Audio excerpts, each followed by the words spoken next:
नमस्ते, सदावत्सल्य मातृभूमि, जय हिंद दोस्तों। स्वागत है आप सबका टेक्निकल क्लास में। शुरू करते हैं आज के डिफेंस अपडेट्स को। पहली अपडेट की बात करते हैं तो भारतीय नौसेना को लेकर आ रही है। नौसेना ने 34 साल की सेवा के बाद गोदावरी श्रेणी के गाइडेड मिसाइल पोत INS गोमती को सेवा मुक्त कर दिया है। ऑपरेशन कैक्टस, पराक्रम और रेनबो में शामिल रहे पोत को नौसेना डॉकयार्ड में सूर्यास्त के समय सेवा मुक्त कर दिया गया है। पश्चिमी नौसेना कमान के flag officer in chief command vice admiral Ajendra Bahadur Singh ने कहा कि गोमती को नौसेना द्वारा डिजाइन किया गया था और भारतीय शिपयार्ड में बनाया गया था। यह आत्मनिर्भर भारत की दिशा में शुरुआती कदम था। उन्होंने कहा कि इस श्रेणी के पोत के निर्माण के दौरान कई अनुभव नौसेना को मिले और फिर नौसेना को आगे के आधुनिक पोत तैयार करने की मदद भी मिली। बता दें कि INS गोमती को 16 अप्रैल 1988 को तत्कालीन रक्षा मंत्री KC पंत जी ने मझगांव डॉक में सर्विस में शामिल किया था। बढ़ते अगली खबर की तरफ, जो कि नेपाल से आ रही है। दोस्तों, नेपाल के तेवर अब लगातार बदलते जा रहे हैं और ऐसे में एक बार फिर से नेपाली संसद में नेपाल के प्रधानमंत्री शेर बहादुर देउवा ने बोला कि लिम्पियोधारा, लिपुलेख और कालापानी क्षेत्र नेपाली क्षेत्र है और वे अपने क्षेत्र की रक्षा के लिए हमेशा तैयार रहेंगे। साथ ही उन्होंने कहा कि सीमा का मुद्दा संवेदनशील है। हम समझते हैं कि इसे कूटनीतिक माध्यमों से और बातचीत के जरिए सुलझाया जा सकता है। दोस्तों, यहाँ पर नेपाल ने एक बात और कही है, जिसमें कि उनके प्रधानमंत्री ने कहा कि नेपाल गुट निरपेक्ष विदेश नीति को अपनाता रहा है। यानी कि साफ तौर पर आप समझ सकते हैं कि वो ये दिखाने की कोशिश कर रहा है भारत को कि वो ना तो चाइना के गुट में शामिल हुआ है और ना ही पूरी तरीके से अमेरिका के गुट में शामिल हुआ है। दरअसल बता दें कि लिपुलेख दर्रा कालापानी के पास है, जो नेपाल और भारत की सीमा पर है। भारत और नेपाल दोनों कालापानी को अपना अधिकार क्षेत्र में अभिन्न अंग बताते हैं। भारत उत्तराखंड के पिथौरागढ़ जिले के हिस्से के रूप में इसे देखता है, तो वहीं नेपाल धारचूला जिले का इसे हिस्सा बताता है। यानी कि कहने वाली बात थी कि नेपाल सुधर रहा है, लेकिन वो नहीं सुधरने वाला है और इसीलिए जब चाइना इनकी हजारों हेक्टेयर भूमि को कब्जा लेता है, उसके बाद भी इनकी हिम्मत नहीं होती कि उनके खिलाफ जाकर कुछ बोले। वो तो भारत की समझदारी या बड़प्पन कह सकते हैं, जो कि अभी तक नेपाल को अपना छोटा भाई मानता है। और जब तक नेपाल के साथ तीखे तेवर भारत के नहीं होंगे, तब तक नेपाल इस तरीके की बयानबाजी करता रहेगा। और सबसे बड़ी बात है कि अब दोनों देशों के बीच में वीजा भी लागू कर देना चाहिए। आपको क्या लगता है, मुझे कमेंट सेक्शन में लिखकर जरूर बताएं। अगली अपडेट की बात करते हैं तो भारतीय सेना को लेकर आ रही है। दोस्तों, हाल ही में आपको मालूम ही होगा कि भारतीय सेना की नॉर्दर्न कमांड ने एक नॉर्टेक सिंपोजियम आयोजित किया था और अब इनके बाद भारतीय सेना की ईस्टर्न कमांड भी ईस्ट टेक सिंपोजियम 2022 को कोलकाता में आयोजित करने जा रही है 7 से 8 जुलाई के बीच में। इस तरीके के जो आयोजन है, उनसे सबसे बड़ा फायदा जो हमारी घरेलू कंपनियां हैं उनको होगा और उनके लिए एक बड़ा अवसर भी ये है, क्योंकि वो सीधा सेना को अपना उत्पाद दिखा सकते हैं। अगर बात करते हैं भारतीय सेना की ईस्टर्न कमांड की, तो वे कन्वेंशनल ऑपरेशन और काउंटर टेरर ऑपरेशंस को मैदान, जंगलों और हाई एल्टीट्यूड एरिया में लड़ती है। अगली खबर की बात करते हैं तो वो आ रही है भारत ड्रोन महोत्सव को लेकर। दोस्तों, एस्टीरिया एरोस्पेस ने अपना AT-15 vertical take off and landing UAV का प्रदर्शन किया है भारतीय सेना के लिए। बता दें कि ये ड्रोन 15 किलोग्राम से कम वजन का है। इसकी रेंज है 20 किलोमीटर और इसका इंड्योरेंस टाइम है 2 घंटे का। बात करते हैं इसकी स्पीड की, तो इसकी जो गति है वो है 55 किलोमीटर प्रति घंटा और इसकी सर्विस सीलिंग है 3000 मीटर। और इसमें कई विशेषताएं भी हैं, जैसे कि digital encrypted communication link, full HD data और वीडियो कैमरा जो कि 30x जूम तक है। इसके अलावा 640p night time infrared video camera, mechanically और electronically stabilized hot swappable payload से लिया जा सकता है और इसका इस्तेमाल सेना के लिए सर्विलांस के तौर पर किया जा सकता है। अगली खबर जम्मू कश्मीर से आ रही है। कठुआ जिले के टाली हरिया चक्का गाँव में खेत में एक ड्रोन बरामद हुआ है।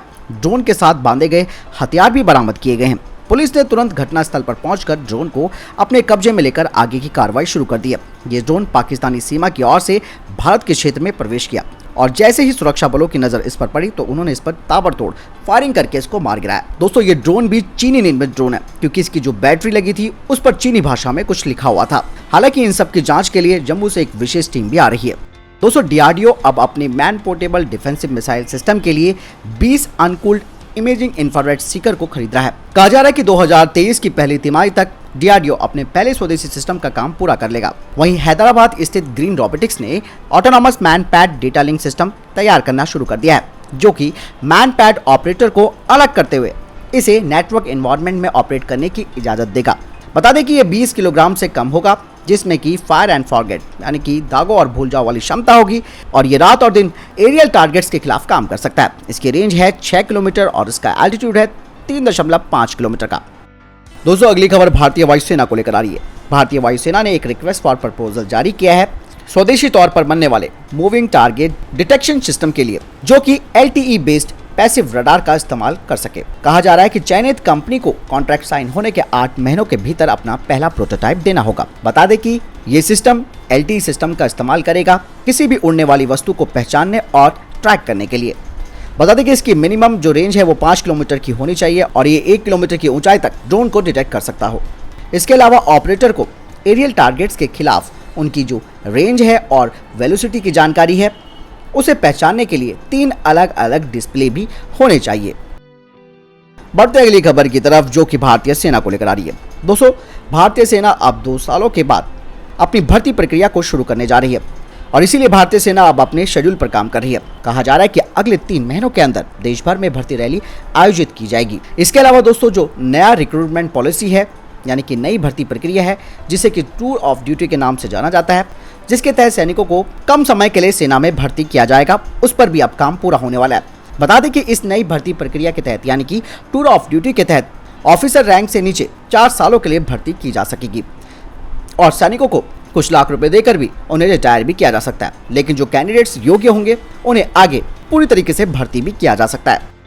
दोस्तों, भारत ने एक के बाद एक 2 नोटम जारी किए हैं, जो कि एक एक्सपेरिमेंटल फ्लाइट व्हीकल्स के लिए हैं। बता दें कि पहला नोटम 10 जून के लिए है, जिसकी रेंज 390 किलोमीटर है और इसमें हो सकता है कि 350 किलोमीटर रेंज वाली रुद्रम 2 एंटी रेडिएशन मिसाइल का परीक्षण सुखोई 30 MKI से किया जा सकता है। दूसरा नोटम है 15 से 16 जून के बीच, जिसका डेजिग्नेटेड एरिया है 350 किलोमीटर, जिसमें कहा जा रहा है कि इसमें HSTDV का भी परीक्षण किया जा सकता है। बढ़ते हैं अगली खबर की तरफ, जो कि रशिया से आ रही है। दोस्तों, रशिया ने अपनी हाइपरसोनिक क्रूज मिसाइल ज़िक्रोन का बेरेंट सागर से सफल परीक्षण किया है। परमाणु हथियार ले जाने में सक्षम इस मिसाइल ने सफेद यानी कि व्हाइट सागर में 1000 किलोमीटर से थोड़ी ज्यादा दूरी पर मौजूद टारगेट को सटीकता से खत्म कर दिया। इस मिसाइल की गति ही इसकी सबसे बड़ी खासियत है। रूस के रक्षा मंत्रालय ने इस परीक्षण का वीडियो भी जारी किया है। इस मिसाइल को एक जंगी जहाज से दागा जा रहा है। ये तेजी से ऊपर जाते हुए आसमान में गायब हो जाती है। खुद राष्ट्रपति व्लादिमीर पुतिन ने कहा कि रूस की ये नई पीढ़ी की घातक मिसाइल है। ज़िर्कॉन हाइपरसोनिक क्रूज मिसाइल की लंबाई 30 फीट है। इसका व्यास 24 इंच का है। इसकी अधिकतम रेंज है 1500 किलोमीटर और इसमें KT-TNW परमाणु हथियार भी लगाया जा सकता है। साथ ही इसमें स्क्रैमजेट इंजन लगा हुआ है। हालांकि ऑपरेशनल रेंज 1000 किलोमीटर है। यह अधिकतम 28 किलोमीटर की ऊंचाई तक भी जा सकती है और इस ज़िक्रोन हाइपरसोनिक क्रूज मिसाइल को पनडुब्बी, जंगी पोत या फिर जमीन पर लगे लॉन्चर से दागा जा सकता है। अगर इसे कम ऊंचाई पर उड़ाया जाए तो ये 250 से 500 किलोमीटर तक जा सकती है। 740 किलोमीटर की दूरी के लिए इसे सेमी बैलिस्टिक ट्रेजेक्टरी यानी कि थोड़ी ऊंचाई देनी होगी। दोस्तों, इतना ही नहीं, ये मिसाइल समुद्र के ऊपर कम ऊंचाई में उड़ते हुए दुश्मन और उसके अत्याधुनिक तकनीकों को धोखा देने में सक्षम है। दोस्तों, फिलहाल के लिए ये तो है अभी तक के टॉप डिफेंस और स्पेस अपडेट। वीडियो के संबंध में कोई प्रश्न, जवाब, आपको कोई सवाल है, कमेंट सेक्शन में लिखकर जरूर पूछ सकते हैं। मिलता हूं नए वीडियो के साथ। ख्याल रखिएगा अपना। जय हिंद, वंदे मातरम।